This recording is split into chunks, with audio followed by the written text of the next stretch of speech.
Би түүнтэй анх 3 жилийн өмнө танилцчихсан. Тэр бол миний хамгийн сайн найз.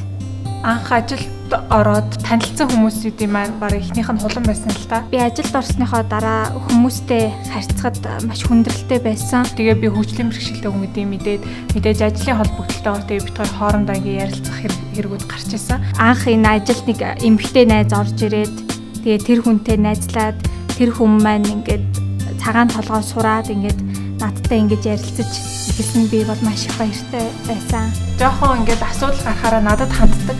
Одоо ийм юмыг ойлгохгүй байна тий.